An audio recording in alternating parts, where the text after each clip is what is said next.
I feel like it was a big entrance, like, I'm gonna walk down, yay! It's like The Price is Right or something. Well, it's great to see everybody here, and lots of friends in the audience, lots of people I don't know. And I like to meet people in the dark usually, so I was just wondering if you could turn the lights down for me a bit.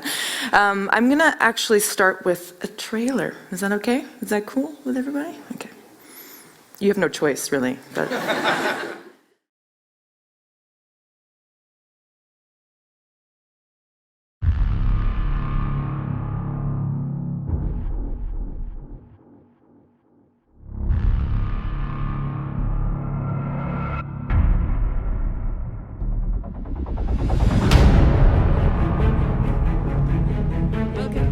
Hello, madam.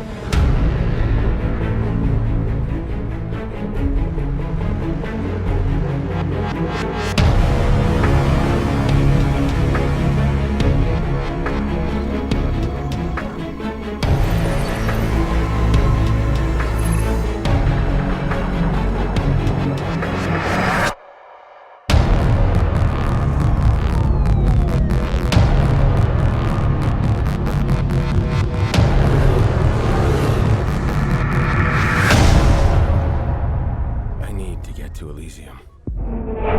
Whoever has this has the power to override their whole system. Hey, bring down the bone saw! This ain't gonna kill me.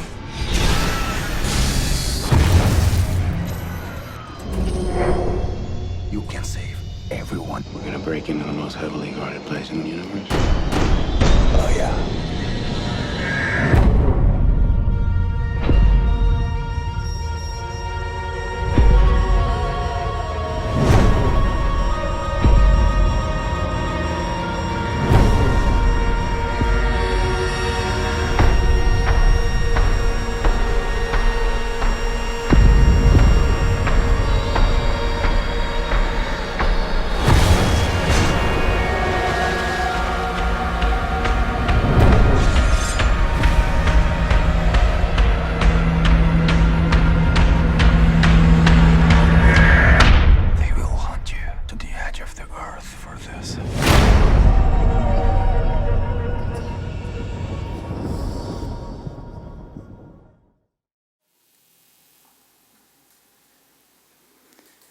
Pretty cool, hey. So that movie obviously came out last year. I always say that trailer's like a very highly evolved ad campaign for a new condo development here in Vancouver. You laugh, but that's actually how they did a lot of their, Sony did their kind of like guerrilla marketing. They had like advertisements and like pamphlets and, I'm surprised they didn't have a presentation center. Everybody's like, oh, that looks like a cool place to live. So if you don't know about Elysium, because not everybody does, even though it was all over the world last year, it was the second film of Neil Blomkamp, who you may know from District 9. Essentially, I'm not going to give it away in case you want to watch it, but essentially the movie's about like a dystopian future. It's basically like an allegory for today, but it's basically, about two worlds and the divide between Earth that's like deteriorated to a slum and the super rich who have built this space station on Elysium. And I'm going to get into a little bit more on what I did specifically on that later, but I want to talk a little bit more about me. So I would say that I'm surprised to know that a lot of that movie was actually finished almost entirely here in Vancouver. So the sound, the visual effects, who am I missing? The edit, of course, and the color. So a lot of you know what those first three are, visual effects and sound and editing. But the color is often a bit of a mystery. I'm sure there's a lot of people in the room that have interesting job titles, so you know what I'm talking about when, I mentioned the border, U.S. Border Patrol. Have you ever been to and they say, oh, what do you do for a living? And the funniest experience ever was Peter, my husband, I'm a graphic designer. And he's like, and she works in film. Which, doesn't really sound good. But so then oh, so what do you do, ma'am? Oh, well, I'm a colorist. Oh, so what is that exactly? I'm always get this set of attitude, it's like I'm making my job up as I talk. But lately it's been really great to have Elysium, because I say, oh, I color movies, like Elysium. And they say, oh, with Matt Damon. Oh, cool. So yeah, it's a good kind of calling card for me. Anyway, I also, forgive me for those who don't know what a colorist is, because I'm probably about to ruin your movie watching experience for the rest of your life.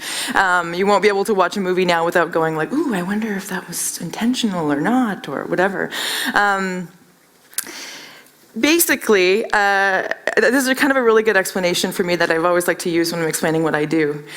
When the movie Elysium came out, my 13-year-old at the time nephew posted this on Facebook, and I'm going to try to read it, because I do a really good impression of him.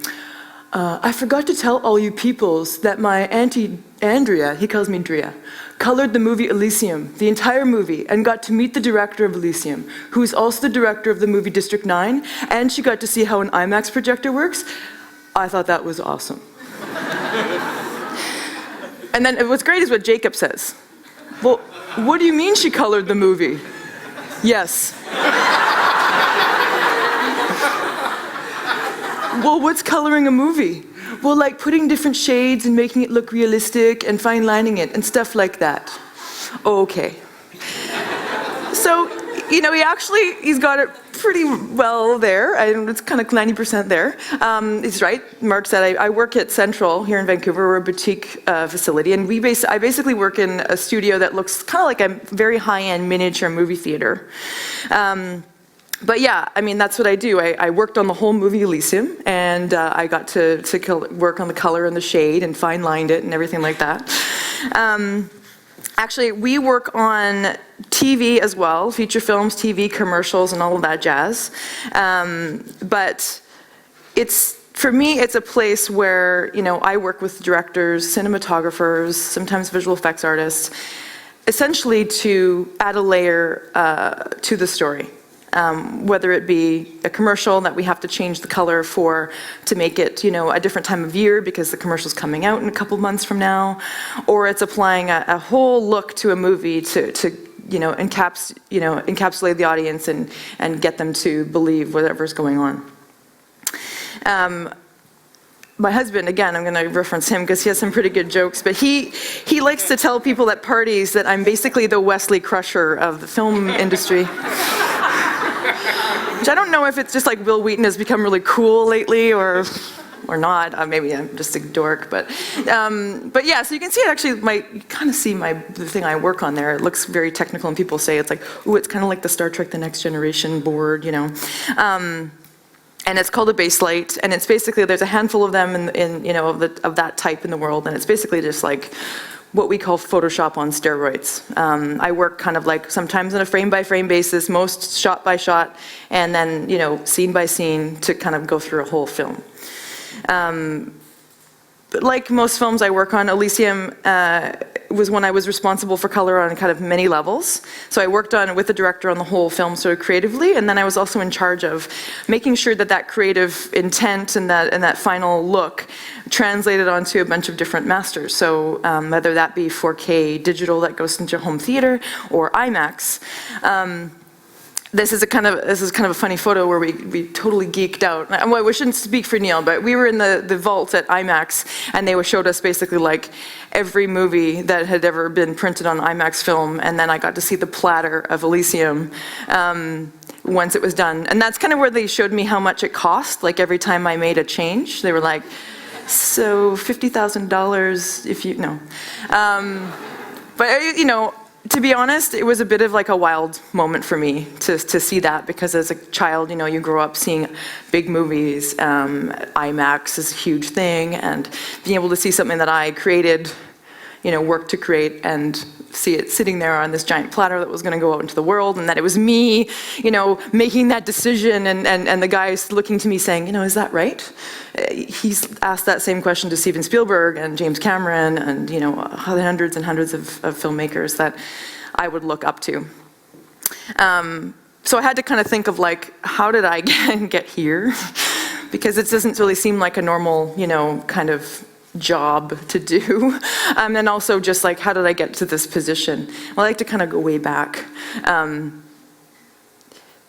My life basically started in below freezing temperatures in Winnipeg.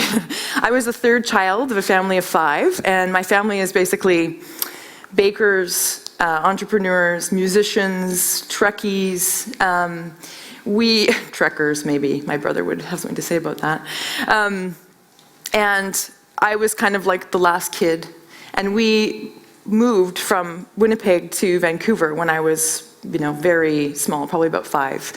And the one thing I noticed, the first thing is that I moved from this colorful landscape of autumn, because we moved in fall, to this place where it was just green all the time.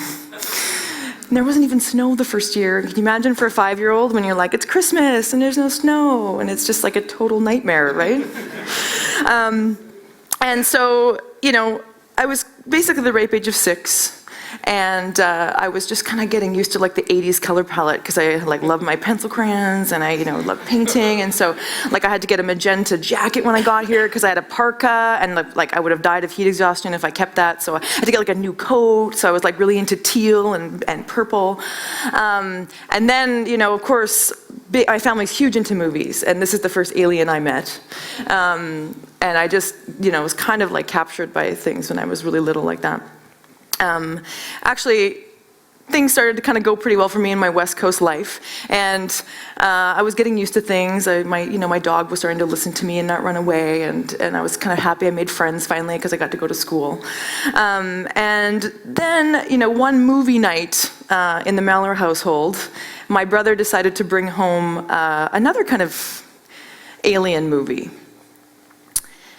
and I would love to be cool and say this is a key moment for me because as a female, artist, seeing Ellen Ripley, this powerhouse female character, and she's strong, she just, changed my life forever, But I was just terrified, bloody terrified. And I wasn't obviously supposed to be in the room watching this movie, and my parents grabbed my brother by the ear later and was what the heck are you thinking? And basically I did not sleep for the rest of the 90s because I made this up that, essentially, he was there was an alien, in the hallway, and I was I don't know how to make that not be an alien every time I look, even though it's my jacket with straps of my backpack and that sort of thing.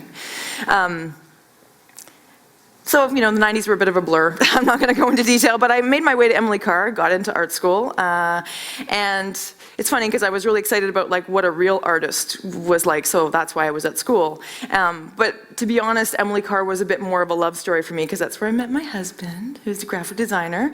And, for me, when I got out, I actually went into photography, even though I studied film and I learned all about filmmaking, but I really thought that this was something I was comfortable with. I thought that to be a filmmaker, I had to do, everything. I had to write, direct, produce, shoot, everything, and edit and post it. And I just honestly did not feel like my work was very good when I did all of those things all at once.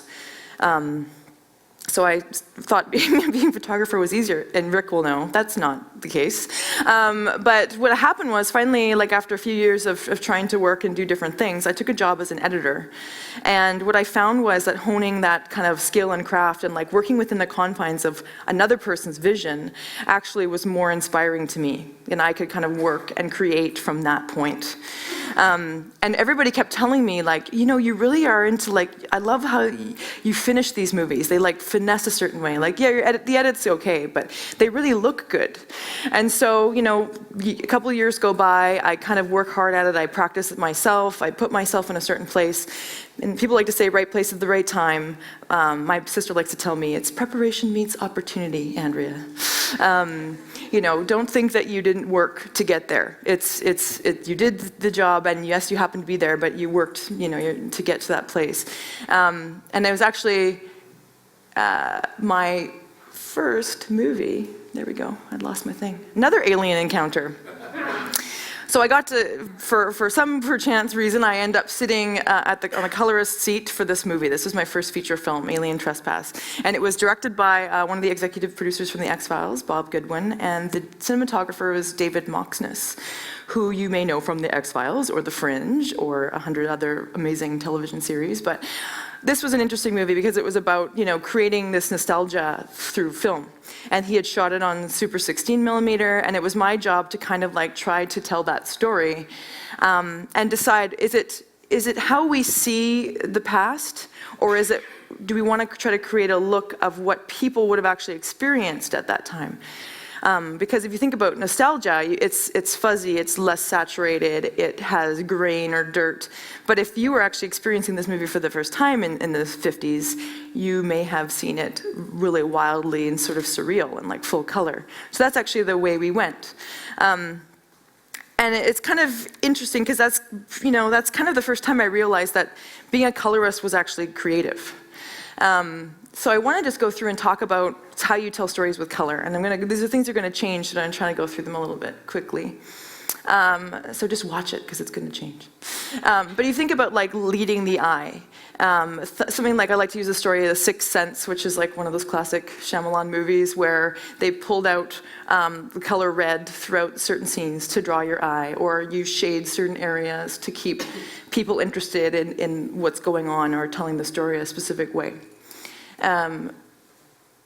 If I go forward, Amelie is always one of my favorite examples because it's a film where, the color palette's so rich and strong, and even if you're not really aware of color, it's forcing you to be aware. There's this color blue that gets kind of used a bunch of times as a contrast. I also use this, everybody knows Breaking Bad. I don't want to spoil it for anybody, so I only went to season 2. But I actually saw that Vince Gilligan, he tracks the color that his characters wear throughout the course of the series.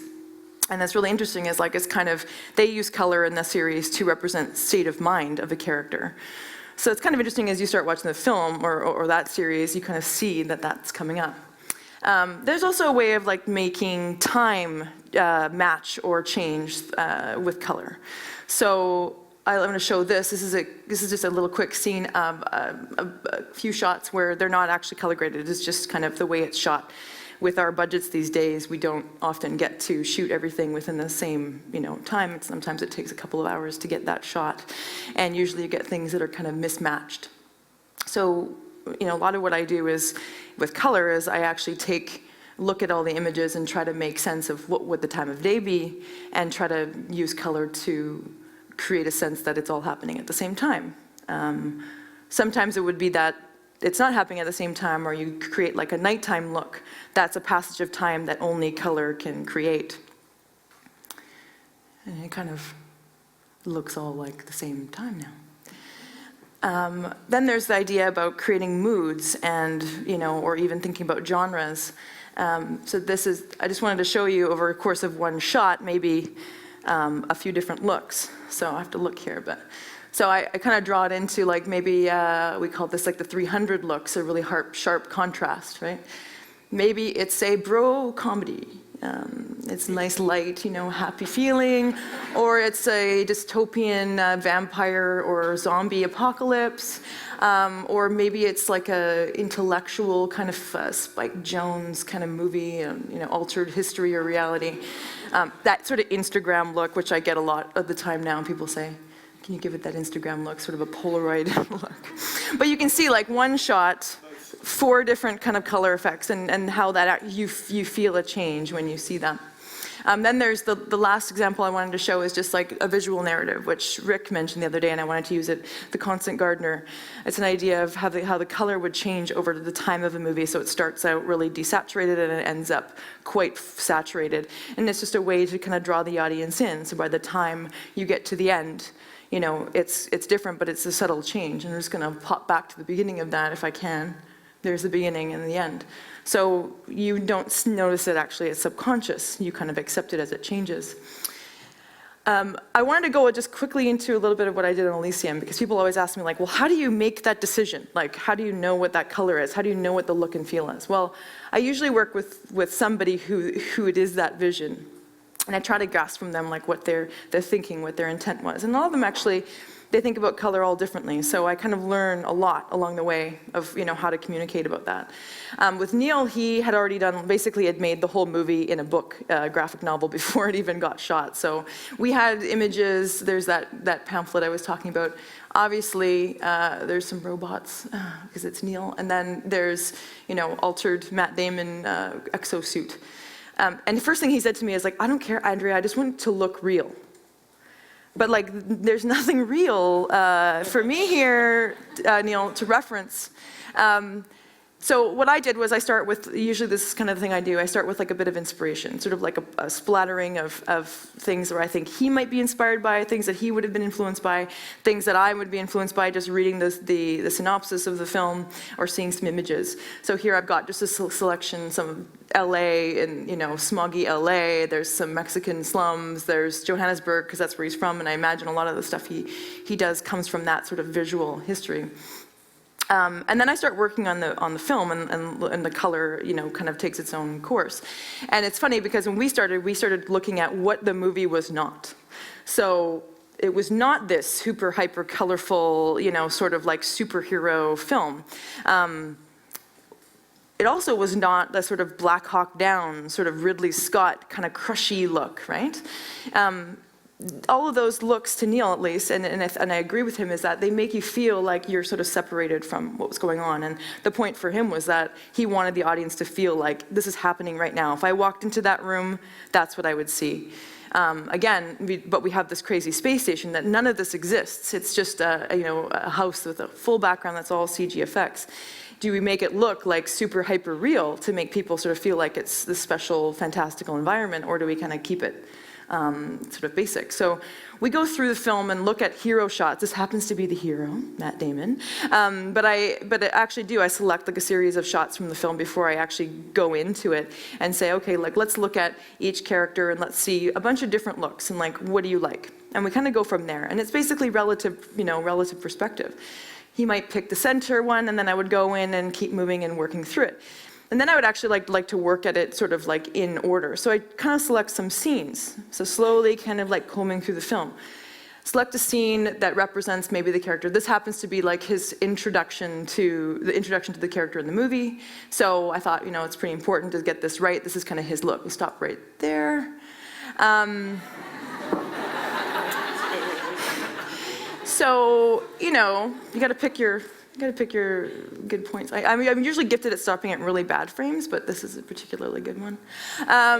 Anyway, so you would look at this, we'd look at the whole scene, and then we'd try to apply that color that we came up with and see how it looks. So kind of cooling it down a little bit, taking some of the detail out of the window in the background, and of course, you know, focusing right in on the important details there. Take that look and apply it across the whole film. So now there's other shots. This is the before, you know, without any correction, and then the after. Let's see how that look, you know, transpires. Here's a couple steps on Jodie Foster. As we kind of get to the sort of more Elysium look, you know, we kind of go through a few different iterations. And the most important thing with Elysium was going through from like how the two worlds would play together. You know, there's all this Earth stuff and there's all this Elysium stuff, and they kind of look drastically different. How do we, you know, make those look like they're taking place at the same time and that's part of the same world, yet contrast in a way that the audience knows where they are? Obviously, a lot of it's happening in art direction. You know, you see like a lot of the shots on Earth, they're all, you know, quite different color, and I kind of got to the conclusion that this is like a bit of a volatility of color, you know, or the volatility of Earth, and that's why every scene was quite different. When we get to Elysium, it's not the case. It's the same. Like, the palette is the same. It's clean, it's serene, it's cool. It's very consistent. Again, back to Earth, not really. There's Elysium. So we can look at the contrast between the two. And then this is just a quick sort of scene I wanted to show as it goes, but what I found was interesting as we were trying to create a contrast is that what was already happening in the footage as we watched it was the cinematographer had obviously, included stylistic choices as well. So we had to take those into consideration. You see everything on Earth's like all shaky and handheld, and everything on Elysium is on like a rig. And it's like all very smooth cam, and we cut back and forth. So that can be quite jarring if the two looks are like so contrasty, and you're just like, it's just too overwhelming. Now it's meant to be overwhelming, but there was a bit of play that we had to kind of go through we nailed the Elysium look, we really liked that. And then what happened was we evolved Earth to kind of come back a little bit towards Elysium. So we added a little bit of cool color to it. You can see it looks sort of desaturated. I would actually say it's a touch bluer than what you might think like a futuristic movie that's hot in the sun, that's polluted would look. It might look a bit more yellow. But in order to make them play together and contrast nicely, we actually added a little bit of that blue tone back into all the stuff on Earth. I always like to show this at the very end because it's kind of funny. So that's Elysium, how it ends up looking. But what we used to do with our sessions is kind of play to get to the result. And Neil would always say to me, okay, just give me that Tony Scott look, That's, and it's funny because what happens is it's all in perception, it's all relative. Like you look at something and you go, that's not my movie. But it's cool, I like the blue, I like that. I can see interesting things that I like, but that's not what it is. And I always kind of, people say like, well, how do you know that's right? Like, is that the right color? And I don't know it's the right color. But what I do, and I kind of take this sort of story from Camille Corot, was a painter, a French painter, who used to go back to the same scenery and paint the exact same thing at different times of day. It's essentially what I do. I kind of go and I look at the same scene over and over, and I watch it, and I get a feel for it. And I get a sense of like, what's my perception doing? Am I in a kind of, is it gray outside? Am I feeling like this is too colorful just simply because it's raining, And I try to get a full sense so that like basically, I can create that vision for the director, and it's coming from a place that the audience will see. But essentially it's like being an audience of your work and trying to kind of keep that up. I thought that it would be kind of cool, just simply talking about that everybody that I work with kind of changes my perception, changes my process too. Like I take stuff that I learned with Neil forward to the next movie. It's not that I'm going to make the Elysium look on the next movie, but I take things I learned from him. I worked with the director of The Lion King, who had another totally different perspective on color. And again, I took something forward that I learned from him, because everybody has a unique way of seeing the world, and everybody sees color differently and talks about it differently. I thought it would be kind of cool, going into your question period, to think about relativity and just what you do. Obviously color is my theme, so I'm gonna choose color. And I always want you guys to have a look. If I said Coca-Cola red, there's probably like 200 people in the audience. How many red colors would be there? Probably 200. Because everybody knows what that is, but it's also affected by your perception. Your like history and memory of like drinking that nostalgic, bottle of Coke, or what you saw it yesterday, or you happen to have one in your bag, maybe, hopefully not, but. But I thought what we could do is I'm just going to pass these around, and obviously it's not, it's just a game. You don't have to get it right. But I thought what I would do is pass these around and get you guys to all have a look and see which one of these you think is Coca-Cola red and why, and what it means to see multiple colors on the same, piece of paper. And basically see what your perception is telling you this morning. So that is all I have to say today, for now.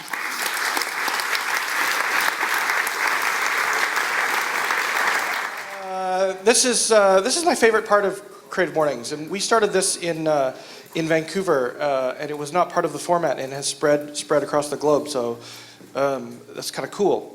We're going to engage in a on the heels dialogue with Andrea, and we would love you guys to hit her with some hard questions. So who wants to kick us off?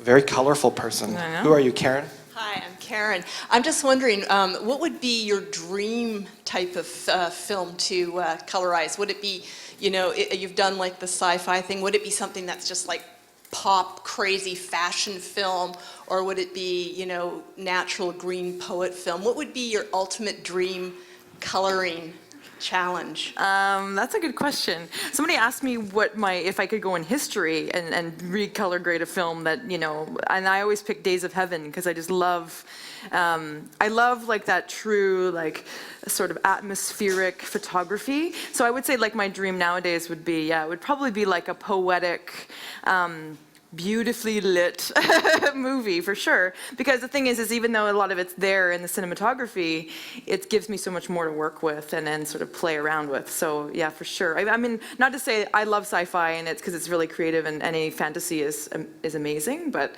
that would definitely be probably the most like kind of meditative process for sure. Yeah. Hi. You know how the red camera doesn't really have any color information in it when you first get it? Do you know what I'm talking about? Sort of. Yeah, I know what you're talking. Well, you see like the first still I had for each of Elysium, that's shot on red camera. Okay. So the first stills that I showed where there's no color correction, that's what they would look like. I was wondering if it's harder for you or if it's more interesting if you don't really have a place to begin. Because often when you get images, if it's shot on a different camera, you have a very distinct foundation, but with red, not so much. You have lots of information you can work with. That's right. In a way, it's like, the opportunity is endless that way. What I actually do is I kind of have a selection of different kind of color effects that I start with. So with red, I've worked, a lot of the movies I worked on are shot on that camera, so I actually start with a slightly more attractive starting point. So I would take that, and then I would kind of create my own, what we call a LUT, or like a lookup table, which is basically like a big filter that says like, take this image and make it look like a proper photographic image. I usually start with that, although I'm always working on the raw image in the background. But no, for sure. Like I think when you start out with no color and you work your way up, you definitely end up in a very different place than you do if you start somewhere that's a little bit more like photographically real. Yeah.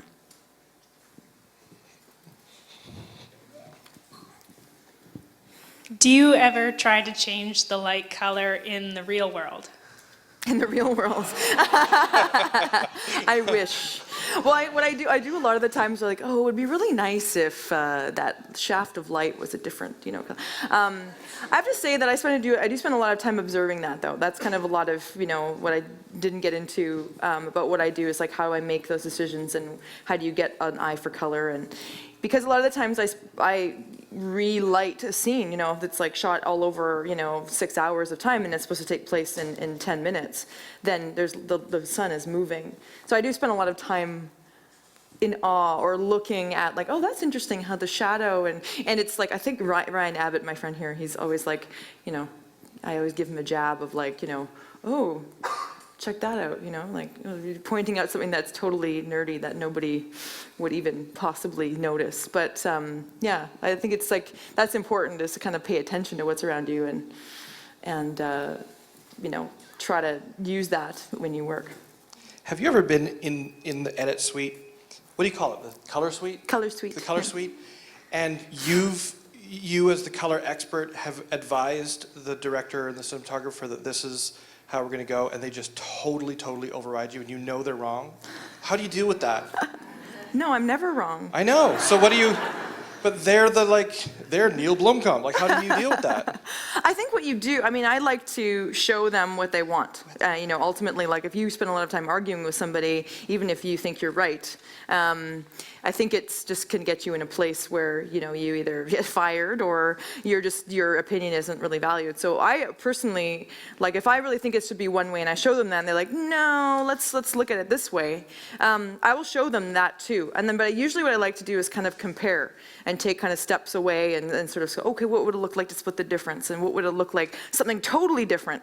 So I'd like to show them like 3 different looks. And hopefully what happens is they get to see what I like and what they like. And ideally they pick mine because it looks better. No.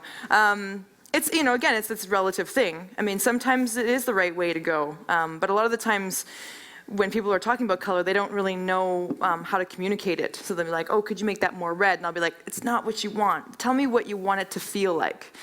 And I try to get them to talk in a little bit different way. Sometimes that means like talking about mundane things that aren't even related to their movie, you know. So I can kind of get a sense of what they mean when they say that. Hi, Andrea. I have a really intellectual question. Did you get to meet Matt Damon? No, damn it. I know everything about his face, though. It's kind of creepy. I think it would be bad if I met him at this point, too, because he'd be like, do you still have that? Oh, yeah.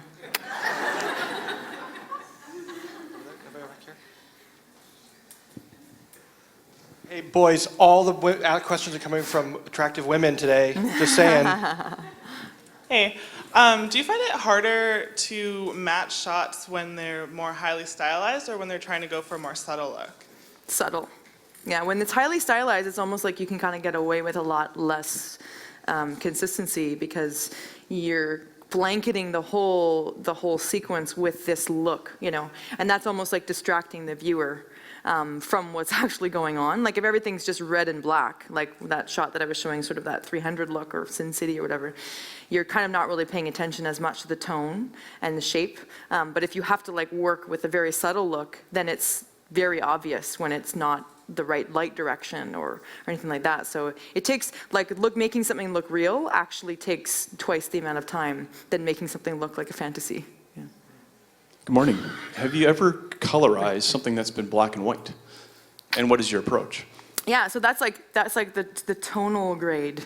I actually there's 3 films I've done. 2 of them are short, and one was a documentary. I don't know if anybody's ever seen a documentary called Mighty Jerome, but it was about Harry Jerome, the runner, Canadian runner, and his kind of story. And that whole film was shot in color, but it was graded to be black and white. It's interesting because you end up really working in tone, like how contrasty is this? How white is that? Is it really stark? Is it, is it really deep tone? And it's interestingly enough, like I remember thinking like, oh, this is gonna totally screw up my whole color calibration, like working in black and white all the time. But it's cool because you actually start to sort of feel color when you're working in tone, even though there isn't anything there. So it's kind of the same, but a little bit different.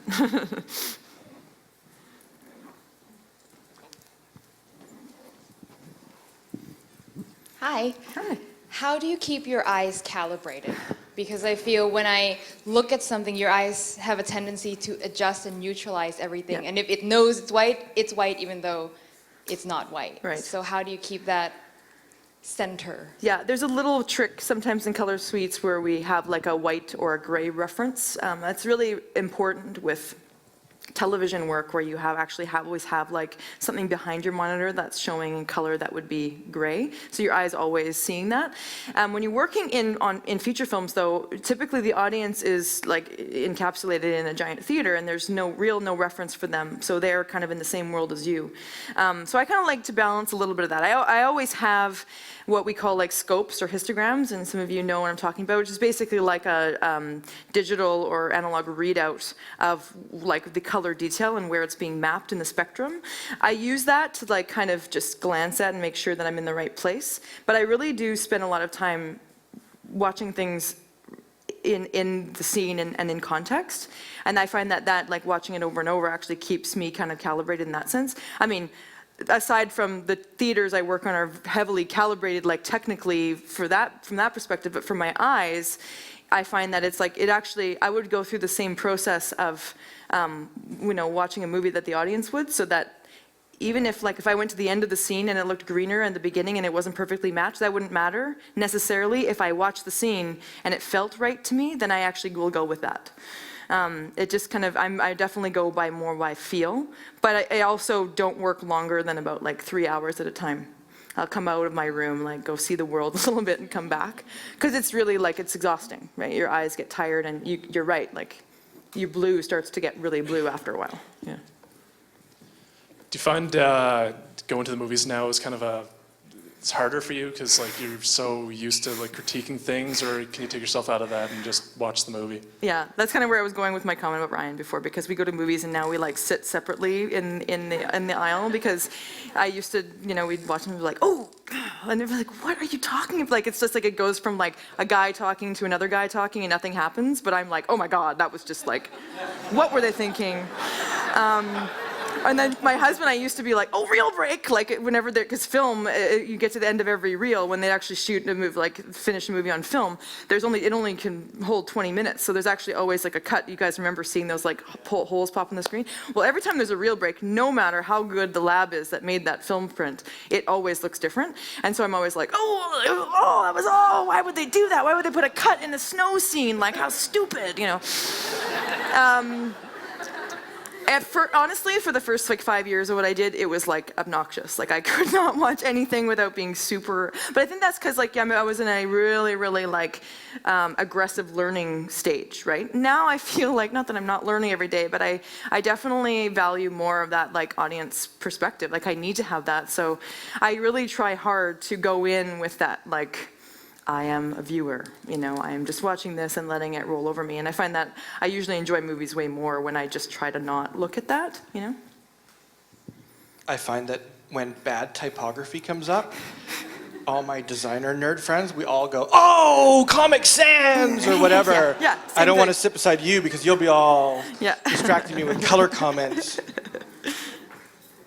Hi, when you work on films like Elysium, where there's a lot of shots that are like 100% CG, is the VFX department influencing your color choices, or are you influencing the VFX department's renderings? Well, what we did on the film was a little bit kind of more, it's a new kind of process on film and VFX heavy films in general.